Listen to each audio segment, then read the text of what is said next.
Yes, ladies and gents, welcome back to In the Red Corner podcast with me, Ross. I hope everyone's well. Thank you very much for joining us this evening. Tonight I've got on Corey Healey, who's fighting against Smudger Smith at BKB 33 in the O2 at London on the 29th of July. It's going to be one hell of a war. If you haven't seen it already, I had Smudger on the podcast a few weeks ago, so go and watch that one as well. See what these guys are about. Like I say, Corey, I've got him on tonight. He's 1-1 in the BKB. I'll bring him in now. Here he is. Yes, my man. How are you doing? Are you keeping well, mate? Those things, all right? Yeah, you just finished training. Yeah, just had sparring. I jumped in, get him done quick. Get him out the way, Phil. Come on here, have a little chat, innit? Yeah, nice one. I appreciate you coming on. Thank you very much for your time, pal. No problem, mate. It's a pleasure. So how's it all going? Camp going well? Yeah, it's going great. Firing on all cylinders. Feeling good, feeling fit. I think I'm reaching a peak training, so can't wait to start dying it down a little bit now. All these early mornings, late nights. And get some scran in me, I'm starving. Yeah, camp will be kind of, dwindling away now and be looking after yourself, stopping the sparring and things now of soon.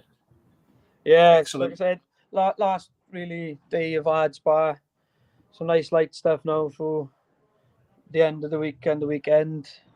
And then into just some light pad work and then to the midweek and then taper down, say Wednesday, Thursday, Friday, and then let's go for a good old dust up then on the Saturday. So for those that don't know you, do you want to give us a little bit about yourself, how you got into combat sports? To be honest, like I've said in previous interviews, my life started leading on a bad path. Like, the only thing really destined for me was either jail or dead, basically. Me and one of my mates decided, this Welsh combat seems a laugh. Let's see what this is all about. Give it a go. Put in a 12 or 13 week camp. Jumped in sparring with boys really 3 times the size of me and 3 times the size of my weight. But fell in love with it instantly. Started fighting for the Welsh Combat Series and just developed a bug from there. And then the BKB, I was watching her, every time I come on, and I fell in love with that. Then I thought, it's a bit of me. I enjoy being punched about like half of these boys. Let's give that a go as well. And well, here I am. So the Welsh Combat Series, you're 3-0, and also the champion as well, aren't you, in that? Yeah, Welsh champion, yeah. Yeah, and it's hybrid, isn't it? It's got like the 4-ounce boxing, hybrid, 4-ounce MMA gloves, yeah. Like the UFC gloves type of things, yeah. Yeah. 4-ounce gloves. Brilliant. So you'd never really had any combat experience before that, other than like, the stuff on the street and stuff? I played rugby, that's about as far as it goes as contact sport. And my only experience in fighting was after a few beers on the weekend. That's the only bit of background I had, But like I said, I fell in love with this. The violence side of things, not just that, the dedication and commitment it takes as well. I thought I'm an all or nothing kind of person, so. Yeah. To me, putting all my time and effort into me for a change, which is got a positive outcome rather than a negative, was great to me. And like I said, I fell in love with it and it changed my life for the better.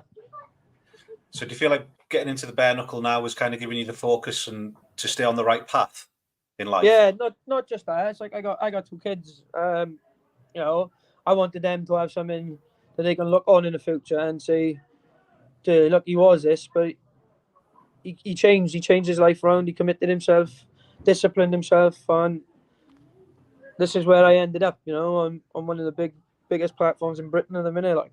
Yeah, brilliant, mate. Brilliant. So what is it about the fighting and the violence that you love? All of it.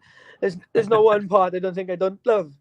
Like I said, it helps when you don't mind being punched in the face. And I'm not one to shy away from that either. So yeah, it's just the overall combat scene is just part of what I'm about, basically. Yeah. Excellent. Born fighter.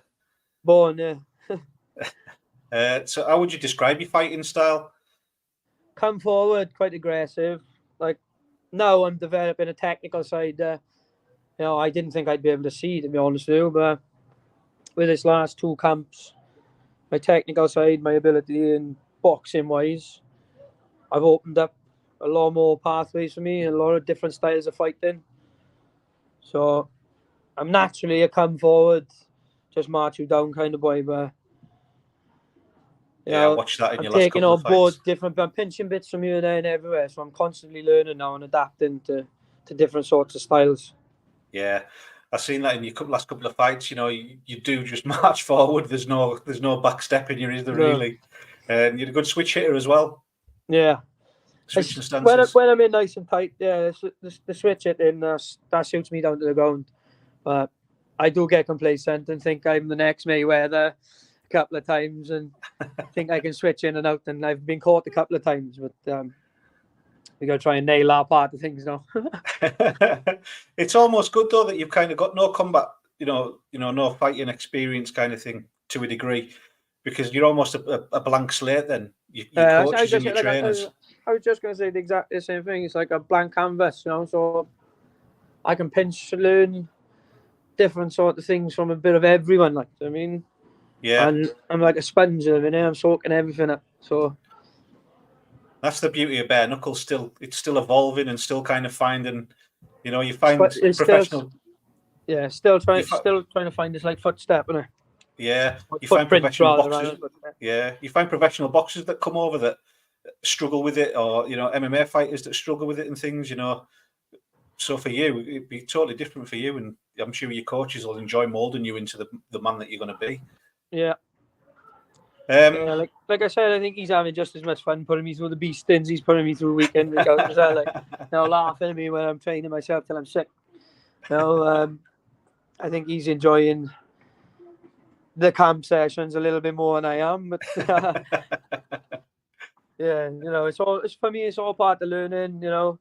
I'm on the right path now, and this is where I'm meant to be. Like, so yeah. I mean, you're a very active fighter as well. I think, have you been out 3 times this year already? This is going to be your 4th fight this year? 3 times 3 times this year. Oh, no, twice this year. Once last Christmas.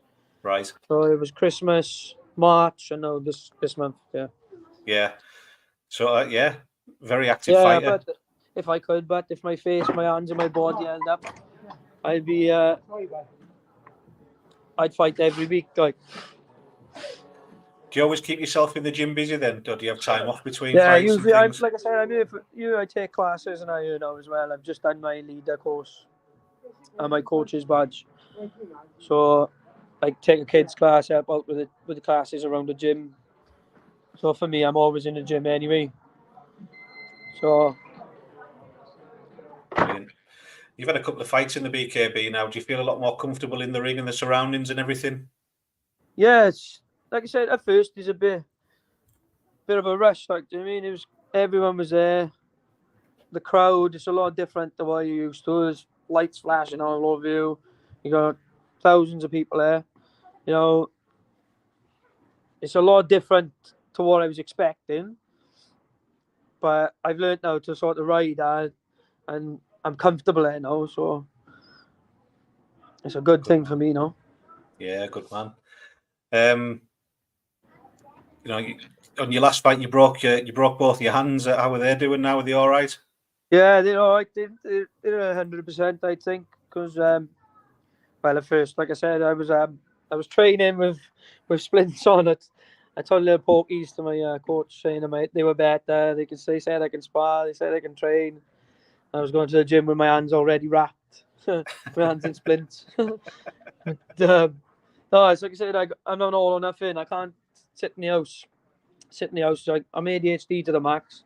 So if I sit in the house, I'm up, I'm down, I'm cleaning, I'm moving, and then back and forth in each and every room, in and out the cupboards. So for me, I got to be in the gym.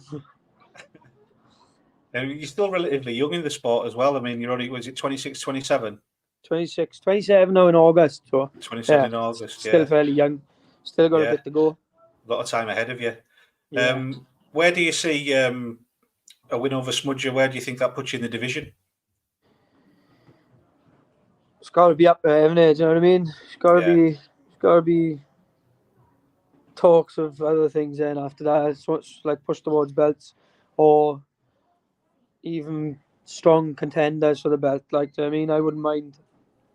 Like I say, I'm not in no rush for no belts. You know, they'll come to me in time. But if I'm handed the opportunity, then I'll grab it with both hands, mate. Yeah, I mean, not looking past Smudger because I know he's a tough opponent, but is there No, anyone that you've that's another thing. I wouldn't overlook him. It's like that's my main focus at the minute now. That has been my main focus for the last 10, 11 weeks. Yeah, is there anyone that you've kind of got your eye on though in the division? Ooh, there's a few I'd like to have a crack at just to see where I sit in, like you said, in that sort of division status in the ranks. Yeah, I'd like to see. There's a few there. I won't name no names, but there's a few. Oh, come on, Corey. There's a few. There's a few up there. I just want to see if I got the capabilities, or if I'm able to push my boundaries to fight boys like that. Like, do you know what I mean? Yeah. You'll get there, mate. Definitely. Yeah. In time will tell. Yeah, definitely. That's the old saying, is it? Definitely. Yep. And there's a lot of respect between you and Smudger. You former sparring partners and things. He's helped you out with a couple of camps, and you know, I had him on the podcast. I built quite a strong friendship up with him, like I said, through all the camps and the sparring. You know, when we first walked in the gym, the first ever day we walked in the gym for sparring, we both looked at each other and it was like eye each other up. It was like, yeah, you and my weight, it's going to come to this. Yeah. You know, and we sort of developed a friendship from there then. Now we got to look past that. Like, I mean, we both in there to do a job. I'm sure we'll be mates after it, but we're going in there to draw some blood from each other. Like, so Yeah. none of us want to go away with a loss. You know, he's coming off a loss. I'm coming off a win. I think it's there for the both of us. We both got that desire and hunger to win, and should make for a good fight. Yeah, it will. It will be. It's going to be a war. Do you think since you trained together though that you've progressed in things? I'm not saying that he stood still, but you know, he's doing his same thing. And do you think that he'll see a difference in you as a fighting man? Definitely. At first, like I said, I didn't have a boxing background. I didn't have nothing other than the 3 fights or 4 fights that I've had in total in like a year. You know, so I learned a lot in there sparring with Smudge. You know, he was already a boxer. He's got an amateur background, I think, as well. Yeah. And yeah, I developed quite quick as well. So, you know, like I said, there's respect there. There'll never be bad blood, you know. Like I said, we go in, we'll have a good dust up. Win, lose or draw, we'll both come out and we'll both have a beer afterwards, I'm sure. Yeah. And what can we expect to see from Corey Healey in the ring? Pardon? What can we expect to see from Corey Healey in the ring at BKB 33? You're breaking up again, but... what can we expect to see from Corey Healey in the ring at BKB 33? Oh, it's going to be a war. Like I said, it's, we both don't like taking a backward step, like, so... He's out there nosing now. What are you doing? Where's your warm down? What are you doing? But yes, you know, we both come forward fighters, and we're both like now technically aware of what we got and what we're capable of. So should have all the makings to have fight of the night, I think, personally. Yeah. And I know it's all respect between you, but have you got a message for Smudger?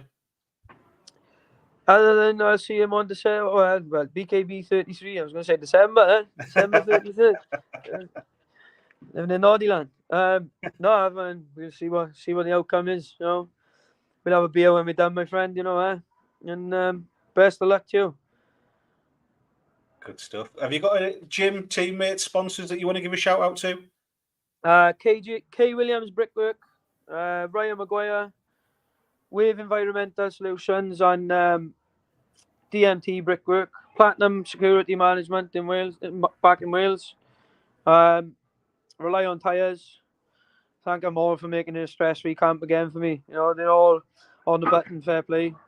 Not just that, my coaches and my Anaco scaffolding as well, my company, my boss's company. Like, excellent. Listen, mate, I appreciate your time and thank you very much for coming on. I wish you the very best of luck and I can't wait to see this fight. Yeah, cheers. Cheers, mate. Good Thank luck. you. Thanks very much, my Good man. luck. Nice one. Ta, There he is, Corey Healey, everyone. That fight is going to be a war, believe me. It's going to be something special. So make sure you tune into BKB 33 at the O2 London.